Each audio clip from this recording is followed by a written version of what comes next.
الحمد لله رب العالمين وصل اللهم على محمد وعلى آله وصحبه وسلم وبعد walaalayaal waxaan ilaahay nooga baryayaa subxaana wa tacaala bishaan barakaysan ee aakhirkeeda aan ku jirno inuuna waafajiyo habeenka leylata qadarka ah iyo wixii khayr ee ku jira insha allahu tacaala ilaahay fadligiisa iyo naxariistiisa hoos gelina waxaan jecelahay inaan ka bilaabo halkan barnaamij socda dhowr xalqo ama dhowr fadhi barnaamijkaas ciwaan waxaan uga dhigay muxuu nebigu u ahaa calayhi salaatu wasalaam qof xasiloon oo degan oo faraxsan xilli walba mawduucaas marka waxaan jecelahay inaan dhowr fadhi oo isku xiga aan wax ka idhaahdo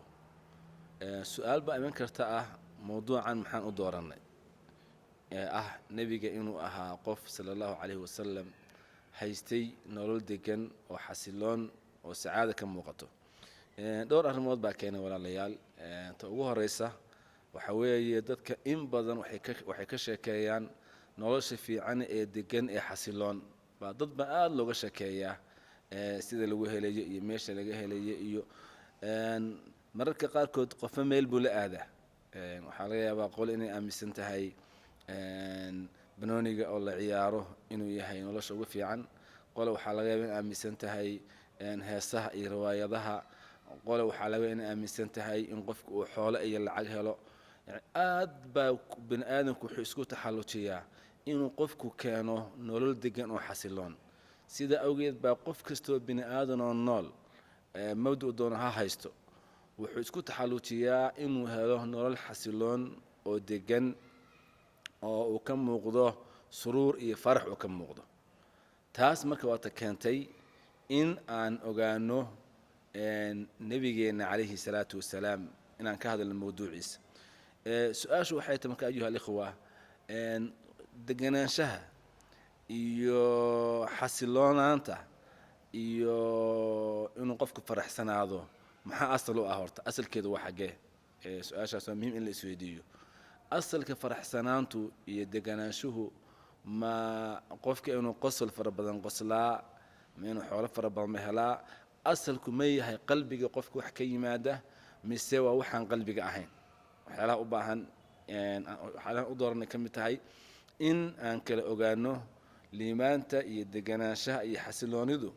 ma shay muuqaalka ah oo qofka inuu maanta oo dhan qoslayo maanta oo dhan fiirsanayo mise waa shay asalkiisu qofka qalbiga ka yimaado su-aasha kale waxay tahay isweydiinta le walaalayaal qosolka faraha badan ma yahay shay aan odhan karno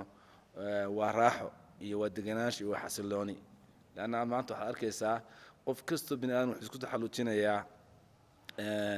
inuu wuxuu ku qosle helo inuu wuxuu ku farxo helo laakiin su-aashu waxay tahay shaygani farixii asalkaa ma yahay mise waa dhaldhalaal yar oo qofku 5 daqiiqo wuxuu fiirsaday iyo qof shaacireeyay buu fiirsaday laakiin noloshiisii kale ee marka loo tago habeen iyo maalin iyo gurigiisii ahaa nolol degan oo xasiloon ma tahay waxyaalaha marka aan runtii mawduuca u doortay ee ugu waaweyn waxaa ka mid ahaa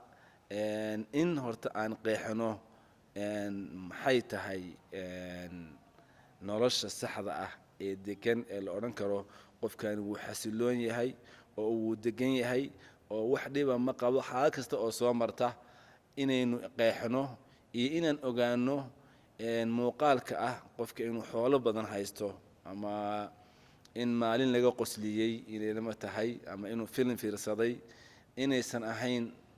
raaxada dhabta ah ee qofka uu dareemayo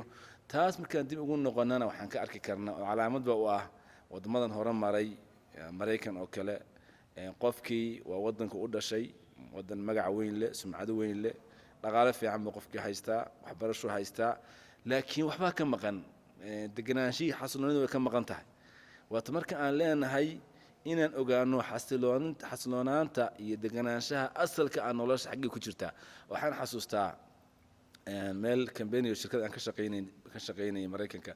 baa nin haystay qaybta aan ka shaqayno baa maalin ii yeedhay markaas wuxuu igu yidhi waxaan ku weydiinayaa su-aal mar kasta oo break time aan qaadano fasax yaroo 15 daqiiqo ah kitaab qur-aana akhrisataa mar kastana waxaa tahay qof iska degan oo iska xasiloon. aniga wuxuu yidhi khamriga iyo sigaarka aad baan u cabbaa, ma jeceli inaan khamriga sigaar cab, ma fiicna, laakiin haddaan cabbin waxay keenaysaa in aan ama waasho ama aan isdilay keenaysaa. marka si aan waxa isaga baabi'iyo baan waxaan u cabbeeyaa khamriga iyo sigaarkan. yacni ninkaani noloshii adduunka ahayd ee muuqaalka ahayd uu fiican yahay, waddan hormaray buu ka dhashay, waa nin lacag haysta, waa nin mas-uul shirkad ka ah, waa nin waxbarasho haysta, laakiin waxbaa ka maqan. waxaa ka maqan marka wuxuu yahay xasiloonidii iyo deganaantii. qodobkaas waa qodobka koowaad walaalayaal.